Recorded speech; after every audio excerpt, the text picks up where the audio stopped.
Lou here. Welcome to part 2 of a video where I basically review everything JoJo's related in anime form. If you haven't seen part 1 yet, I highly advise you click on the iCard in the corner because that's where I review parts 1 through 3. So anyway, roll the intro and let's continue the video.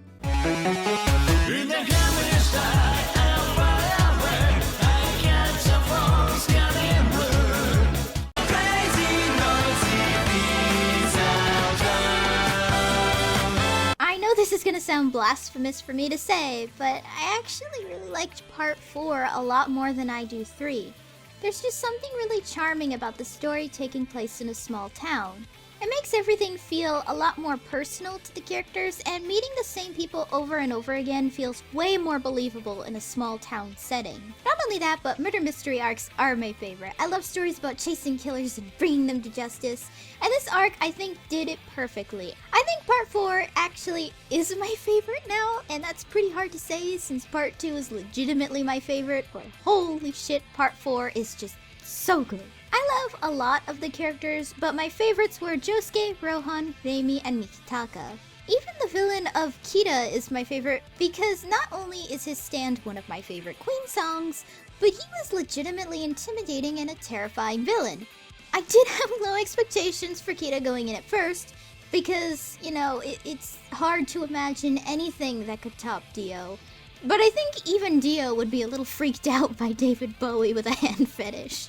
I even loved Jotaro a lot more in this one, considering Jotaro wasn't really my favorite in part 3, Kakyoin and Polnareff were. I was surprised at myself that I really loved his character in part 4. Maybe it's because he's a more mature adult now, so he's not a walking ball of teenage angst anymore. The only thing I didn't like about part 4 is that Joseph cheated on Suzy Q. Yeah, Joseph cheats at gambling and fights, but cheating to beat the ultimate life form is really different than cheating on your wife. Dude, what? I mean, there's one path I wish Araki could have taken to make Josuke, because I think we all can agree suddenly making a character who claimed to be faithful to his wife for 50 years suddenly cheat on her with a college student younger than his daughter is just kind of weird. Joseph can still cheat on his wife if you really want it, but it could have happened after Dio is defeated as a sort of PTSD thing, because Joseph literally saw Kakyoin die a brutal death, nearly died himself, probably Caesar kicked his ass in heaven to tell him to go back to his grandson, and almost lost his precious daughter. I've seen shit like that be done in other series, and I think it could have been possible. It would have at least made it a little more understandable, and I'm sure it wouldn't have made Jonathan roll in his grave. Even Araki himself apparently admitted that he didn't like that he made Josuke an affair child and regrets doing it, which probably explains a lot of stuff regarding Part 8 Josuke and JoJolion, actually. Either way, I loved Part 4. It was just so much fun, colorful, suspenseful, and I really loved the art style for this one. I know a lot of people complain about Part 4's art style, but I actually really like it. Overall, I think this is my new favorite JoJo's part, and Josuke is absolutely best boy, and no one can tell me otherwise. Gay or European, so stylish and relaxed. Is he gay or European? Bit of a disclaimer here, I am really bad at saying literally anything in Italian, so forgive me for the really bad pronunciation. Anyway, on to my thoughts on part 5. Honestly, part 5 is extremely solid. Of course, I don't think at this point it could ever top my love for part 4 too, but gosh damn, part 5 is pretty damn good. Now, even mega huge ultra fans of part 5 told me they found Giorno to be a boring character, but to me, he's a fascinating character. It's pretty much given us something a lot of JoJo's fans think about but never thought of asking for, and that's a JoJo's from the point of view of someone like Dio. For parts 1 through 4, we saw the point of view of good boys. I mean, Joseph wasn't exactly a good boy after part 4, and Jotaro's kind of a jerk throughout most of part 3, but for the most part, they're all morally good. It's fascinating having our main character be someone who's a lot more morally complex in a way. Of course, Giorno is good in a way. If anyone is familiar with the series Peaky Blinders, he's essentially a Joestar version of Thomas Shelby, and that's always an extremely interesting perspective to me. Not to mention that this has a lot of tropes I absolutely love. You got murder mystery, mafia conspiracies, a ragtag group of freaks, and a good boy with a morally complex situation. That's just all my favorite tropes in one! If I had to pick favorite character this season, I think Giorno and Bruno are top tier boys. Giorno because I love his complexities, design, and personality, while Bruno is one of the best moms in JoJo. Like, Bruno and his boyfriend, Abacchio, are really out here adopting roughed up teenagers in Italy.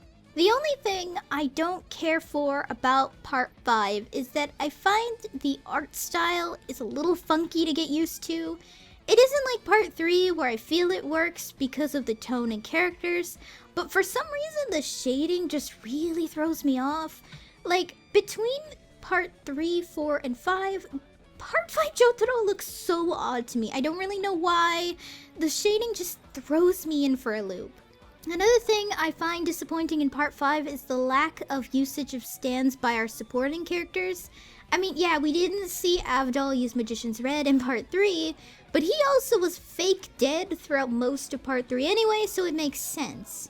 Fugo in particular, I think it's the short end of the stick because his stand is absolutely fascinating and how fucking dangerous it is. But his character felt like it had a lot of potential and it just kinda went nowhere. Obviously, I know there is a novel that takes place after Part 5 with Fugo on his own, but it wasn't written by Araki, and I have trust issues in side stories not written by Araki after the mess of George Joestar's novel. Although, I feel like Part 5 has some flaws, this was honestly really amazing, just bellissimo to me.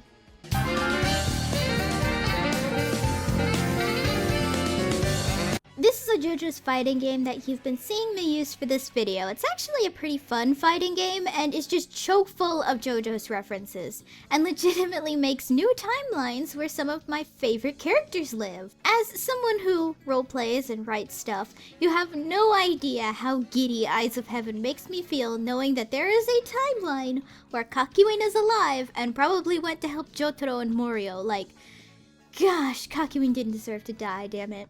Though it's unknown if the game is actually canon or not. Some argue it probably is in some capacity thanks to Funny Valentine's stand Dirty Deeds Done Dirt Cheap in Part 7, saying that there are basically multiverses and timelines in JoJo, but I'm gonna go on a whim here and say it's probably like half canon. Like, there's timelines where certain characters lived and died, like how there's clearly a timeline where Kira blew up Josuke, Rohan, and Jotaro and Koichi, but there's a main timeline where they all live and beat up and kink shame David Bowie, you know? Although the story is pretty fucking weird, it's not as bad as the George Joestar novel from what I read of it myself. This one actually gives a fuck ton of JoJo's lore, and gives us what we want, which is character interactions! And a bunch of fan service for our favorite Araki pictures. For instance, this pose with Jotaro is actually my favorite art of him from Part 3, so I was pretty excited to see this as a victory pose. Basically, the story is similar to Hyrule Warriors, where a big baddie is trying to merge all the timelines and shit into one world, only instead of the goddess of time that so many Zelda fans have been praying for to be canon, it's Dio because he's a little bitch and he's just weird. So, overall, pretty damn fun JoJo's game with decent graphics, chock full of fan service, and I feel it's everything you wanted out of a JoJo's fighting game. Though I'll be honest that the lock on camera is a little janky, and playing as Johnny Joestar is an interesting experience. Fighting God! This is some stuff I've watched, read, or am holding off on because this is for JoJo's anime. I would have skipped Eyes of Heaven if it wasn't for the fact that I pretty much had so much footage for this game, I might as well give a quick review of it. Anyway, let's continue on to the miscellaneous stuff. Fly High with Gucci. Fun fact, this is where I first learned about JoJo's. Unlike everyone else who learned about it through Dio or Jotaro memes, I found out through a Gucci unicorn. Rohan goes to Gucci. A stand that's just a Mary Poppins Gucci bag? That's cool! Also, the art in this is just really damn good. Rohan at the Louvre. This one was actually really interesting. I just wish the timeline was a little more clear and consistent. Like, why the fuck is a girl using a cell phone in the 1980s? Though outside of wacky timeline bullshit that makes no sense, this was actually a pretty damn good manga and showed a side of Rohan I wish we saw a little more of. Diamond is Unbreakable live action movie. I'm saving this for another video that I think it would fit better in, but gosh, the CGI is just really bad. Stone Ocean, Speedball Run, and JoJolion. At the time of writing this script, I haven't read any of them yet, because I haven't really gotten around to it, but I will. I do kinda want to wait on Stone Ocean at least until the anime comes out, but I wouldn't be a true JoJo's fan, so I guess I'll read Stone Ocean when I can. Also, I really want to read Speedball Run, because I love Johnny and Gyro so much. The Rohan Kishibe OVAs. This one is pretty new and incredibly difficult to find, so I was only able to see one of them. I like it though. It is a little weird that Araki loves Rohan so much that he gets like an entire series of OVAs, but you know, maybe it's that mangaka energy.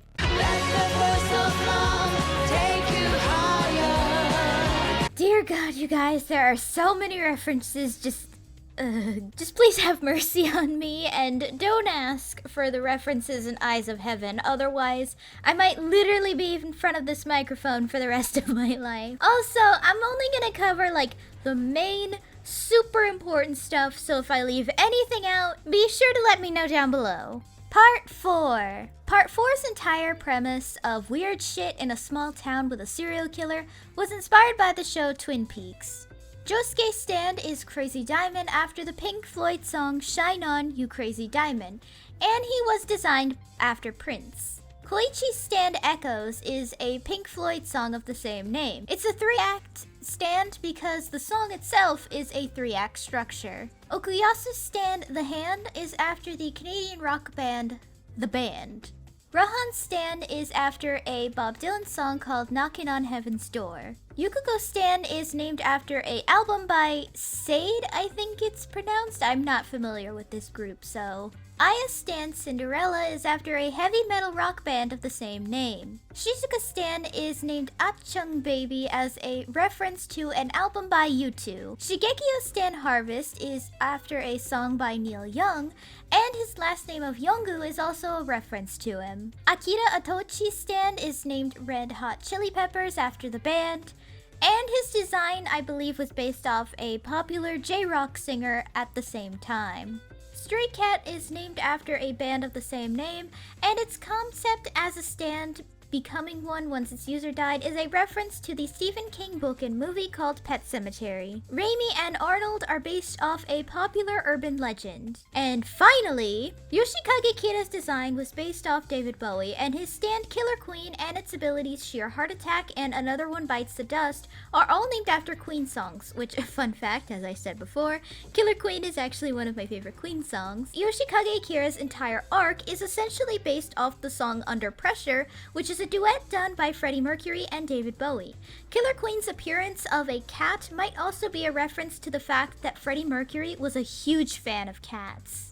Part 5. Pretty much everyone but Giorno, Diavolo, and Trish are named after Italian foods. I'm not gonna even list all of them, but I gotta say, Araki has some pretty good taste in Italian dishes. Giorno's stand Golden Experience is after a Prince album of the same name. Bruno's stand Sticky Fingers is after an album by the Rolling Stones, and Bruno licking Giorno's face in the first episode is also a reference to the fact that the Rolling Stones' logo is a tongue sticking out. There is also another reference to the Rolling Stones in Scolipi's stand. I know I butchered that. Like I said, Italian is just, I can't. Mista's stand is after the British rock band Sex Pistols. Nadancha's stand Aerosmith is after the famous rock band of the same name. His backstory is also a reference to the character Tom Hagen in the book The Godfather. Abakio's stand Moody Blues is after a band of the same name. Fugo's stand Purple Haze is after a Jimi Hendrix song. Trisha's stand Spice Girl is after the pop group Spice Girls, and her fighting cry of Wannabe is after a song by the group. Illusio's stand Man in the Mirror is after a Michael Jackson song. Coco Jumbo and his stand Mr. President is a reference to the group Mr. President. Risotto's stand Metallica is after the famous heavy metal group. Kiyokalata's stand Green Day is after the group Green Day. Seko's stand Oasis is after the band of the same name. Diavolo and his alter ego Vinegar are inspired by the character of Kaiser Soze from the movie The Usual Suspects. Diablo Stan King Crimson is named after the band of the same name, with its ability Epitaph being named after one of their songs. And finally, a large majority of Part 5's imagery is based off Greek mythos, while Part 3 from a story perspective was heavily inspired by Greek mythos, with Jotaro himself being something akin to Hercules or Odysseus. Part 5 focuses more on the arts aspect of Greek mythos, as seen in the opening, which is a reference to Greek statues right away. Another thing that I just want to quickly add on to this, as I'm quite literally editing the video, is that Giorno seems to also be based off Jesus, I guess, because of many things. It's a lot, so I'm not going to explain it, but that is mostly a theory, though. That has not been confirmed if Giorno is based off Jesus. But it does kind of make sense, given that Araki would use Jeebus again in Part 7, so... JoJo's is now officially one of my favorite anime series of all time. The amount of memes I've managed to make using this fucking anime, and to all my friends, I'm sorry for putting so many JoJo's gifs as a reaction to something. It's just so perfect. Instead of basically being a Fist of the North Star clone with a lot of comedy and ridiculousness the way many people view Part 1, it's become its own extremely unique thing, filled with incredible characters, art, and references literally no one but Araki and people like me with a deep passion for music are going to get. Yeah, okay, there were a lot of music references I didn't get in earlier parts because I'm young, dumb, and they were musicians I didn't grow up hearing, but as time went on, there were a lot more references I legit understood and enjoyed seeing. Like by Part 5, I think I pretty much knew all the references as soon as they were referenced in the anime. Though I do wish Araki would finally give me a damn Depeche Mode reference. Like, they were such a popular band, so I don't know why there isn't a stan called Enjoy the Silence, but still. I hope everyone enjoyed this review of everything JoJo's. I know this was a crazy long video altogether, but JoJo's is kind of a crazy long series. Let me know down below which part was your favorite. For me, I don't think I could make a proper list, except I could say that Part 4 is at least my #1 favorite right now. Hey guys, thanks for watching! If you liked the video, be sure to give it a thumbs up and consider subscribing if you're new. And if any old or new subs would like to help support the channel in any possible way, my Ko-fi page is down below in the description along with all of my social media. For any subscribers, new or old, who would like to help with video ideas or maybe just want to talk about anime or something, then I have a fan server linked down below. See you next time!